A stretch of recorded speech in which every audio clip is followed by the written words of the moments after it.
The week before Thanksgiving had been particularly brutal at the office. Not because of work pressure. Running Meridian Solutions, the largest business consulting firm on the West Coast, came naturally after 12 years of building it from nothing. The stress came from knowing I'd have to sit through another family dinner where everyone discussed my failure to launch, while I carved turkey and pretended their opinions mattered. My assistant Jessica had tried to convince me to skip it entirely. "Miss Thompson, you're closing the Morrison Industries deal next week. That's a $300 million restructuring contract. You don't need to subject yourself to this." But family was family, even when they thought you were a glorified coffee fetcher who'd never advanced beyond answering phones and scheduling meetings. The misconception had started 8 years ago, back when I was genuinely working as an executive assistant while building Meridian on nights and weekends. I'd taken the secretary job at Henderson and Associates specifically to learn how major consulting firms operated from the inside, how they pitched clients, managed projects, structured deals. Most MBA programs teach you theory. I wanted to understand the real mechanics of high-stakes business consulting. When family asked about work during those early days, I'd say I was working in business consulting or helping companies with organizational restructuring. Somehow, this translated into "Sarah is a secretary," and once that narrative solidified, it became impossible to correct without seeming delusional. The first time I tried to explain that I'd started my own firm, Uncle Mike had chuckled and said, "That's great, honey. It's good to have goals." When I'd mentioned landing my first major client, a $50,000 contract to streamline a manufacturing company's operations, Dad had nodded approvingly and said, "See? All that experience answering phones is paying off. Maybe you can work your way up to office manager." Eventually I stopped trying to correct them. It was easier to let them maintain their delusions than to deal with their skepticism. And honestly, there was something darkly amusing about listening to them debate my career prospects while I was quietly building a consulting empire that would eventually employ half the business graduates they held up as success stories. But this Thanksgiving felt different. Maybe it was because Meridian had just been named Consulting Firm of the Year by Business Week. Maybe it was because we'd grown to 2,400 employees across 15 offices. Or maybe it was because I'd finally gotten tired of being treated like the family charity case at 30 years old. The dinner was being held at my parents' house in Bellevue, the same 4-bedroom colonial where I'd grown up, where family photos still showed me in my high school cap and gown next to my brother David's Harvard MBA and my sister Jennifer's medical degree. I arrived precisely at 3 p.m., carrying the green bean casserole I'd been assigned to bring. Mom greeted me at the door with her usual mixture of love and pity. "Sarah. Oh honey, you look tired. Are you getting enough sleep? I worry about you working such long hours for so little pay." "I'm fine, Mom. The casserole's still warm." "Wonderful. Everyone's already here. David flew in from New York and Jennifer drove up from Portland. They've been telling us about their latest promotions." Of course they had. David was a vice president at Goldman Sachs now. Jennifer had just been named head of cardiology at her hospital. Meanwhile, their sister Sarah was still answering phones and making coffee at some small consulting firm no one had heard of. The living room was full of the usual suspects. Dad was holding court from his recliner. Uncle Mike and Aunt Linda were on the couch with their twin boys, my cousins who were both fresh out of college and already making more money than their secretary aunt apparently ever would. Jennifer and David were standing by the fireplace, drinks in hand, looking every inch the successful professionals they were. "There she is," Dad announced as I entered. "Our little secretary. How are things at the office, sweetheart?" "Busy," I said simply, accepting the glass of wine Mom pressed into my hands. "I keep telling her she should look into going back to school," Mom said to the room. "Maybe get a business degree, try to move up in the world." David nodded seriously. "It's never too late to pivot, Sarah. I have connections at some good MBA programs. The application deadlines have passed for next fall, but maybe the year after." "That's very thoughtful," I replied, not mentioning that I'd been a guest lecturer at 3 MBA programs this semester, teaching case studies on organizational restructuring that I'd personally designed and implemented. "The problem is she's gotten comfortable," Jennifer chimed in, settling into her favorite role as the family's voice of tough love. 30 years old, same job for 8 years, no real ambition to advance. At some point you have to take responsibility for your own lack of progress. Uncle Mike leaned forward. "What kind of company is it again?" Henderson something. I actually left Henderson 6 years ago, I said. I work for a different firm now. Oh. Mom looked surprised.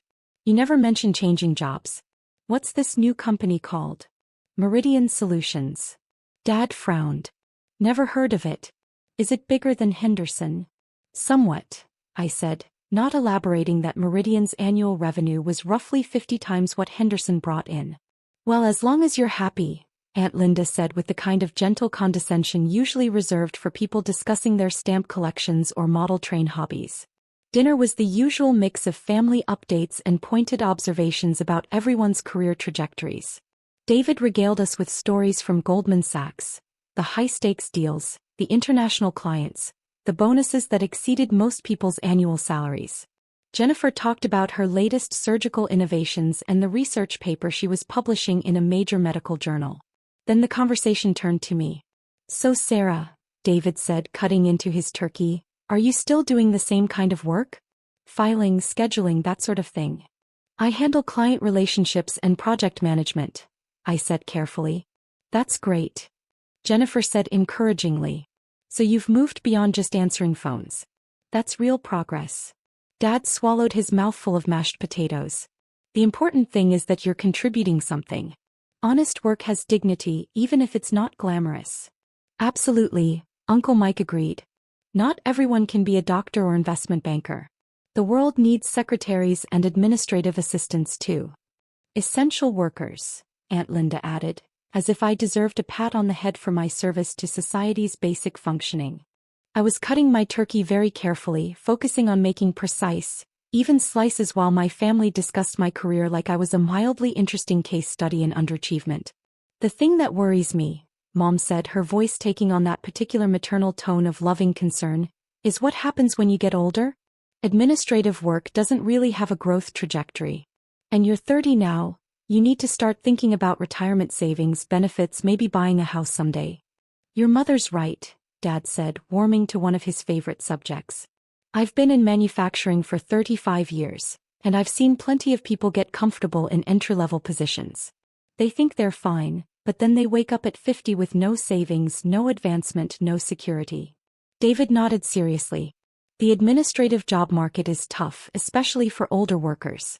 You might want to consider transitioning into something with more growth potential while you still can. Like what? I asked, genuinely curious about their career advice. Well, Jennifer said thoughtfully, you could go back to school. Get a degree in business administration, maybe human resources. Build on the skills you already have. Or you could look into government work, Uncle Mike suggested. The post office has good benefits. Job security. The post office? I repeated. Don't be snobby about it, Dad said sharply. Postal workers make decent money and they have pensions. That's more than you can say for most private sector administrative jobs. I took a sip of wine and tried to imagine explaining to my board of directors that my family thought I should consider a career change to mail delivery. The point is, Dad continued, really getting into his stride now, you can't just drift through life hoping things will work out. You're 30 years old, Sarah. 30. Most of your high school classmates are married, have kids, own homes, have real careers. What do you have to show for the last decade? The question hung in the air like smoke. Everyone was looking at me with varying degrees of pity and concern, waiting for me to acknowledge the fundamental disappointment I'd become. You know what your problem is? Dad said, his voice getting louder as he worked himself up. You have no drive. No ambition. You're content to just exist. To take the easy path, collect your little paycheck, go home to your apartment and watch Netflix. Dad, David said quietly, maybe ease up a little. No, she needs to hear this, Dad insisted. We've all been tiptoeing around it for years, but somebody has to tell her the truth. You'll never amount to anything, Sarah. Not with this attitude. 30 years old and still a secretary, still living paycheck to paycheck, still making excuses for why you haven't advanced in 8 years. The room went completely silent. Even the cousins had stopped scrolling through their phones to stare at this brutal family intervention. Success requires sacrifice, Dad continued relentlessly. It requires taking risks, working harder than the next person, refusing to settle for less than excellence. Look at your brother, Harvard MBA, now he's managing billion-dollar portfolios. Look at your sister medical school residency, now she's saving lives every day. They didn't just coast through life accepting whatever scraps they were offered. I set down my fork and looked around the table at my family. These people who loved me enough to invite me to Thanksgiving dinner but thought so little of my capabilities that they genuinely believed I'd spent 30 years accomplishing essentially nothing. But you. Dad shook his head sadly. You took the first easy job you could find and never tried to do better. You'll never amount to anything because you don't want to amount to anything. Richard, Mom said softly, that's enough. Is it? Because I've been watching my daughter waste her potential for a decade, and I'm tired of pretending it's fine. She's 30 years old with nothing to show for it except a secretary job that any high school graduate could do. I picked up my wine glass and took a long, careful sip. You're right, Dad. I should probably be more ambitious. The agreement seemed to catch him off guard. He'd been prepared for defensiveness or tears, not acknowledgement. Well, he said, slightly deflated. Good. That's good that you recognize it. I do, I said calmly. In fact, I've been thinking about making some changes. Mom looked relieved. What kind of changes, sweetheart? Oh, just some adjustments to my current work situation. Nothing dramatic. The conversation moved on after that, but the mood had shifted. Dad seemed satisfied that he'd finally delivered the wake-up call I apparently needed. Mom was hopeful that maybe this would be the push to get me back on track. Jennifer and David were supportive but cautious, clearly worried that I might do something impulsive and make my situation even worse. I finished my dinner quietly, helped clear the table, and left around 7 p.m. with a container of leftover turkey and promises to think seriously about what Dad had said. The drive back to my penthouse apartment took 40 minutes. I spent most of it on a hands-free call with my head of mergers and acquisitions, finalizing details for Monday's announcement that Meridian Solutions would be acquiring Morrison Industries, the manufacturing conglomerate where my father had worked for 35 years. It wasn't personal. Morrison had been in financial trouble for 2 years, hemorrhaging money due to outdated processes and bloated management structures. We'd been approached by their board 6 months ago to handle the restructuring, but after reviewing their books, I'd recommended acquisition instead. At $2.8 billion, it was the largest deal in Meridian's history, but Morrison's supply chain relationships and manufacturing capabilities were exactly what we needed to expand into industrial consulting. The fact that Dad worked there was purely coincidental. The fact that Monday's acquisition would put me in control of his payroll was just serendipitous timing. I spent Saturday morning reviewing the final contracts and Sunday afternoon at the office, briefing my senior partners on the integration timeline. Morrison's employees would be notified Monday morning, after the markets opened and the acquisition was officially announced. Most would keep their jobs. I wasn't interested in destroying lives just to improve profit margins, but there would definitely be some management restructuring. Monday morning arrived crisp and clear. I was in my office by 6 a.m., watching the pre-market trading while my legal team handled the final paperwork. At 9:30 a.m. Eastern, the opening bell rang, and Meridian Solutions officially became the parent company of Morrison Industries. The press release went out at 10 a.m. Pacific Time. Meridian Solutions completes $2.8 billion acquisition of Morrison Industries, read the headline in the Wall Street Journal. The article included a photo of me shaking hands with Morrison's former CEO, along with a quote about our plans to preserve Morrison's manufacturing excellence while implementing Meridian's proven operational efficiency models. Dad's phone call came at 10:47 a.m. Sarah. His voice was strained, confused. Honey, I need to ask you something and I need you to tell me the truth. What's wrong, Dad? I just got an email about some kind of corporate restructuring at Morrison. They're saying we've been acquired by a company called Meridian Solutions. And the thing is... He paused and I could hear papers rustling. The thing is, that's the company you work for, isn't it? I was sitting at my desk on the 42nd floor of the Columbia Center, looking out at Elliott Bay while my father tried to process what he was seeing on his computer screen. Yes, I said simply. But that doesn't make sense. You're a secretary there. Actually, Dad, I'm the founder and CEO. The silence stretched so long I wondered if the call had dropped. That's not possible, he finally said. I started Meridian 12 years ago while I was working at Henderson and Associates. Remember? I kept telling you I was building my own consulting firm, But you thought I meant I was hoping to get promoted to office manager someday. More silence. Sarah, this isn't funny. Morrison Industries is a $3 billion company. 2.8 billion, actually. That's what we paid for it. I could hear him breathing on the other end of the line, trying to make sense of information that didn't fit his understanding of reality. This is impossible, he said again. You work as a secretary. You answer phones. I used to work as a secretary 8 years ago while I was learning the consulting business from the inside. I haven't answered phones since 2018. But you never said. I tried to tell you, Dad. For years. Every time I mentioned starting my own firm, you thought it was a cute fantasy. Every time I talked about landing new clients, you assumed I meant my boss was giving me more filing to do. Every time I tried to explain what Meridian actually did, you nodded politely and changed the subject. The papers were rustling again. I could picture him scrolling through the press release, seeing my name listed as CEO and founder of the company that had just purchased his employer. Sarah Elizabeth Thompson, he read aloud, his voice hollow. Founder and Chief Executive Officer of Meridian Solutions. Age 30. Recognized as Business Week's Consulting Executive of the Year. That's me. You're 30 years old, he said weakly. Yes. And you own the company that just bought Morrison Industries. I own 68% of Meridian Solutions, which as of this morning owns 100% of Morrison Industries. Another long pause. How much? His voice cracked. How much is your company worth? I looked at the latest valuation report on my desk.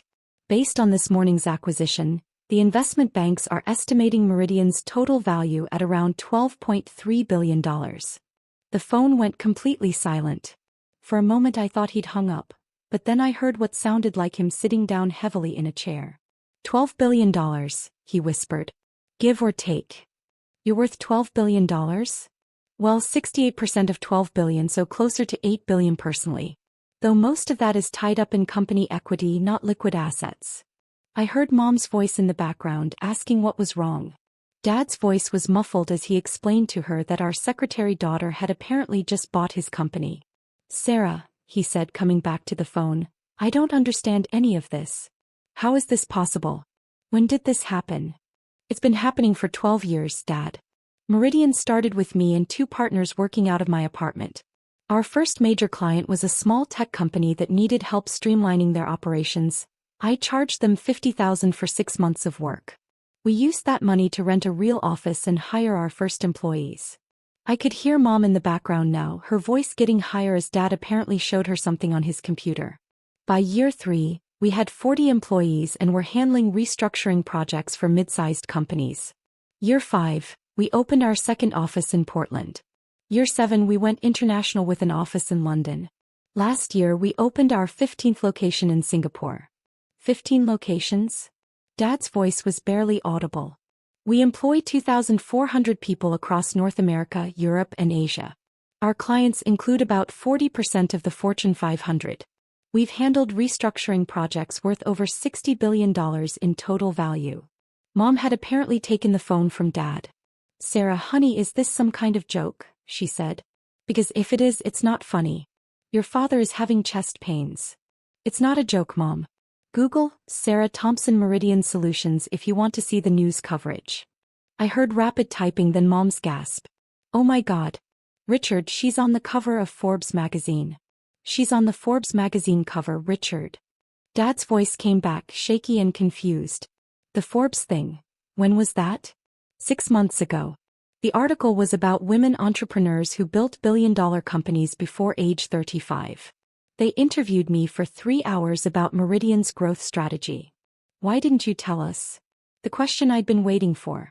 I leaned back in my chair and looked out at the Seattle skyline, a city where I now employed more people than some companies had total customers. I tried to tell you, Dad. For 12 years I tried.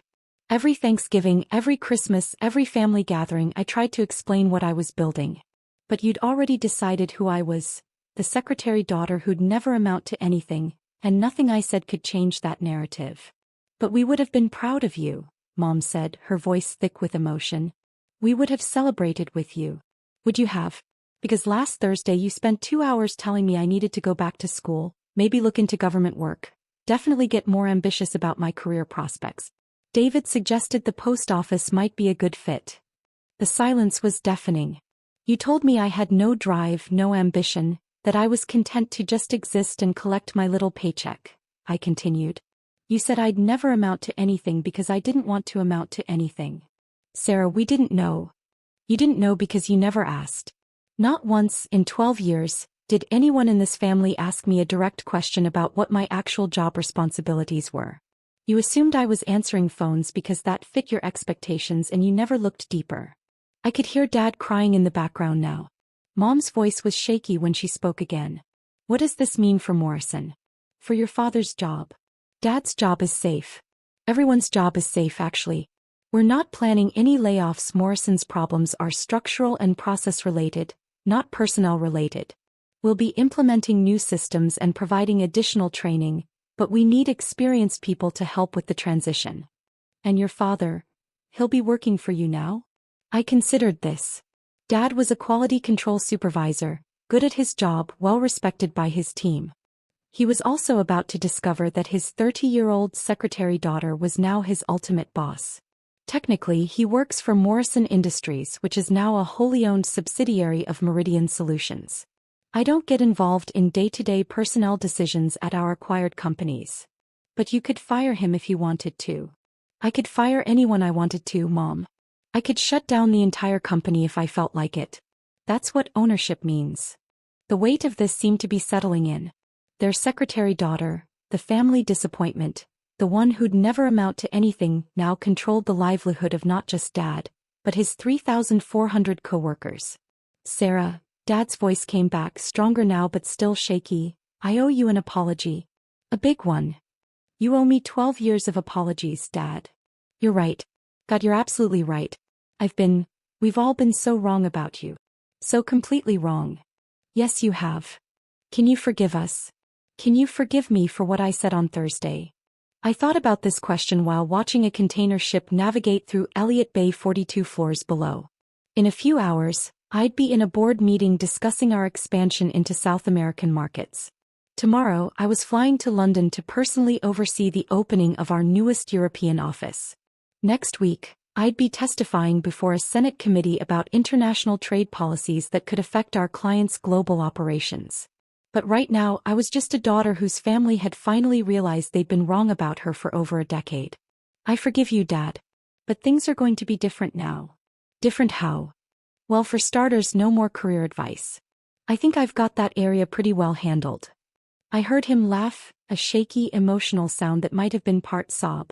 And no more assumptions about what I do for work. If you want to know something about my life, ask me directly. Don't fill in the blanks with whatever fits your expectations. Hey. Yes. Absolutely. And Dad? When we're together as a family, I'm still just Sarah. I'm still your daughter. The business stuff stays separate unless you specifically want to know about it. I do want to know about it, he said quickly. All of it. Everything we missed.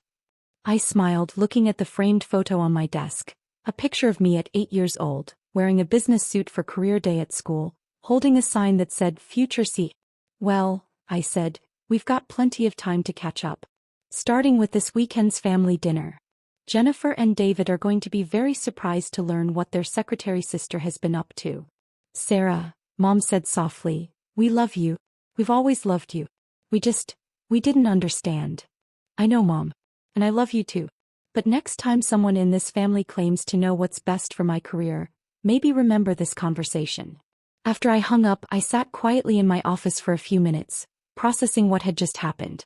My assistant knocked and entered with the afternoon's schedule, 3 client meetings, a conference call with our London office, and a working dinner with the team handling our expansion into renewable energy consulting.